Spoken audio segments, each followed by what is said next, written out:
My fellow gamers, thank you all for joining me again for yet another episode, episode 3 of Storytime with Free. Today we will be continuing, as usual, with Thunderhead by Neal Shusterman. At the end of the last chapter we saw Rowan Damish, I don't know, I'm going to change how I say his name a lot, arguing with himself in the mirror about which way is the correct way of being a scythe. And without further ado, let's see how long this chapter is, see if it's going to be a little bit longer than the last one. It is not. It's 3 pages. So, chapter 1 was like 5 pages, chapter 2 was 2 pages, chapter 3 was 3 pages. I'm going to take a guess and say chapter 4 is 4 pages. We'll find out next episode. Do forgive me, I am getting over a cold, so I might sound kind of weird.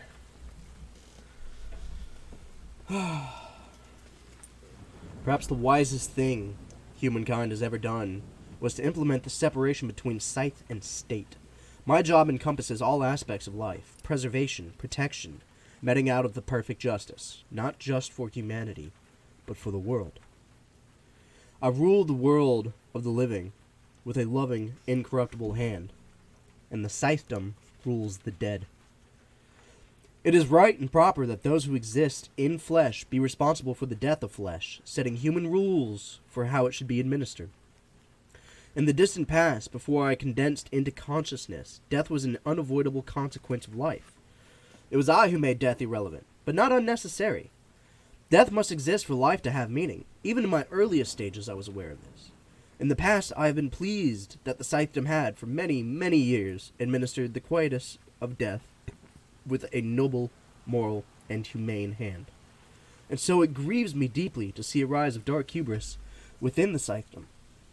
There is now a frightening pride, seething like a mortal age cancer that finds pleasure in the act of taking life.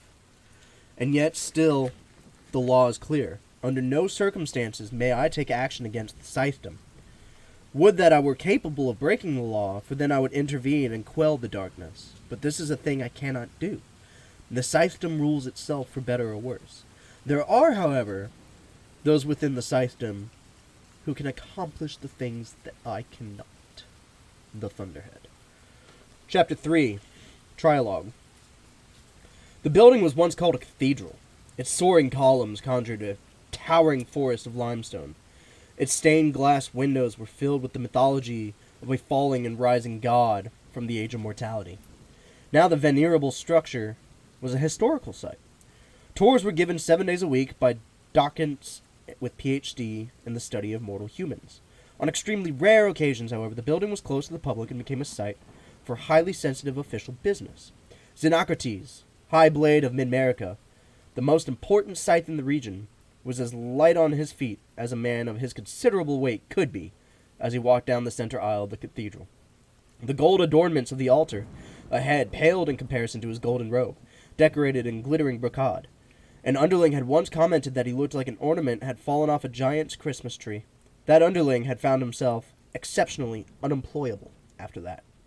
Xenocrates enjoyed the robe, except on the occasions that its weight became an issue, such as the time he nearly drowned in Scythe Goddard's pool, ensconced in the many layers of his gilded robe. But that was a debacle best forgotten.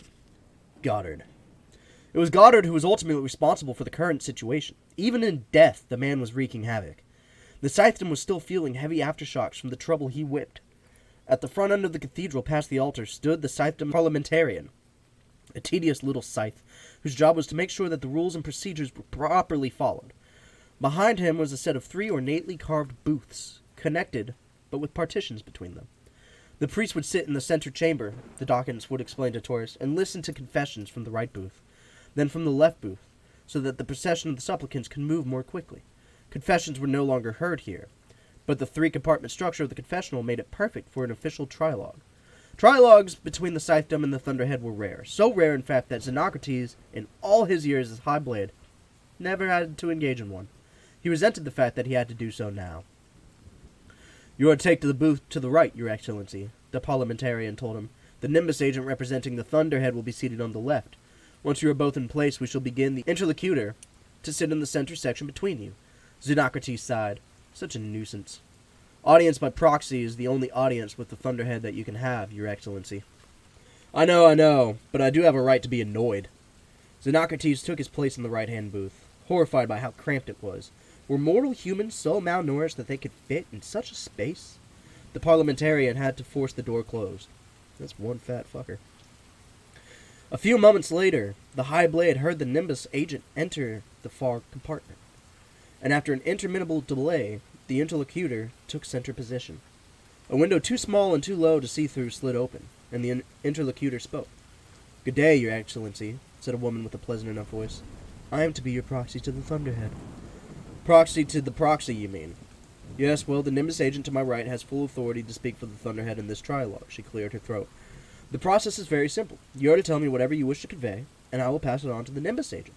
If he deems that responding will not violate the separation of the scythe and state, the agent will answer, and I shall relay that answer to you." "Very well," said Xenocrates, impatient to move this along.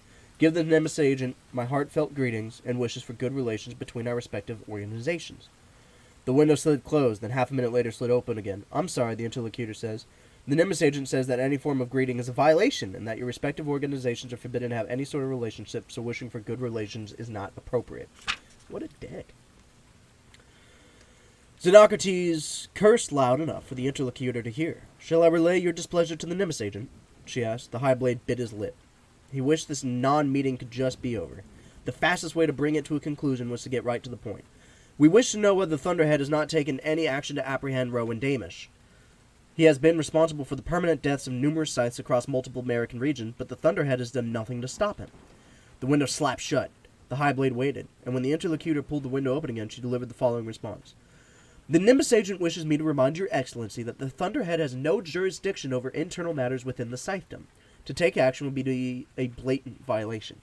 This is not an internal matter because Rowan Damish is not a scythe," Xenocrates yelled, and was warned by the interlocutor to keep his voice down. "If the Nimbus agent hears you directly, he will leave," she reminded him. Xenocrates took as deep a breath as he could in the cramped space. Just pass the message on. She did, and then returned with, "The Thunderhead feels otherwise." "What? How could it feel anything? It's a glorified computer program. I suggest you refrain from insulting the Thunderhead in this trialogue if you wish to continue." "Fine. Tell the Nimbus agent that Rowan Damish was never ordained by the Mid-American Scythedom. He was an apprentice who failed to rise to our standards, nothing more, which means that he falls under the Thunderhead's jurisdiction, not ours. He should be treated by the Thunderhead as any other citizen would be." The woman took her time getting back to him. He wondered what she and the Nimbus agent talked about that took so long. When she returned with a response, it was no less infuriating than the others. "The Nimbus agent wishes to remind your Excellency that, while the Scythedom customarily ordains new scythes in its conclaves, it is merely a custom, not a law. Rowan Damish completed his apprenticeship and is now in possession of a scythe's ring. The Thunderhead finds this to be adequate grounds to consider Rowan Damish a scythe, and therefore will continue to leave his capture and subsequent punishment entirely in the hands of Scythedom." "We can't catch him!" Xenocrates blurted, but he had already knew the response before the interlocutor snapped back open the miserable little window and said, "That's not the Thunderhead's problem." And that's the end of Chapter 3. Ladies and gentlemen, thank you all for tuning in to another episode of Storytime with Freak. I hope I will see you all next time. Stay freaky.